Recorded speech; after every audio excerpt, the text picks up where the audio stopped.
আইসিসির হঠকারী সিদ্ধান্তে শেষ হয়েছে বাংলাদেশের টি-20 বিশ্বকাপ। ক্রিকেটের এই সংকটময় সময়ে অনেকেই চুপ থাকলেও কেউ কেউ আইসিসির দ্বিচারিতা নিয়ে প্রশ্ন তুলেছেন। সাবেক পাকিস্তান তারকা মোহাম্মদ ইউসুফ, সাবেক ভারতীয় নারী ক্রিকেটার আঞ্জুম চোপড়াদের মতো অনেকের কণ্ঠে এসেছে বাংলাদেশের জন্য সহমর্মিতা। বাংলাদেশহীন টি-20 বিশ্বকাপ এগিয়ে আসছে। যে প্রক্রিয়ায় বাদ পড়েছে লাল সবুজের দল, তাতে সমালোচনা এখনও চলমান। জোর প্রতিবাদ জানিয়েছেন সাবেক পাকিস্তানি ক্রিকেটার ও কোচ মোহাম্মদ ইউসুফ।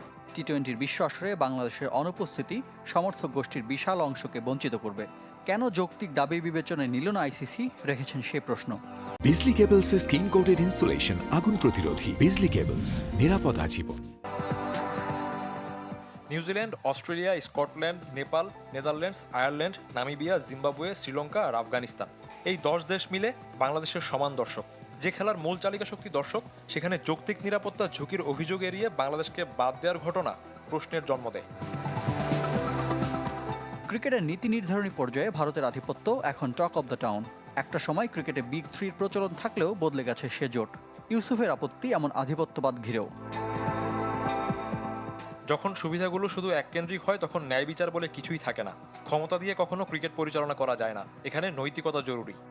বাংলাদেশকে নিয়ে অনেক ভারতীয় সাবেকদের মতো বিদ্রূপ করেননি নারী ক্রিকেটার আঞ্জুম চোপড়া।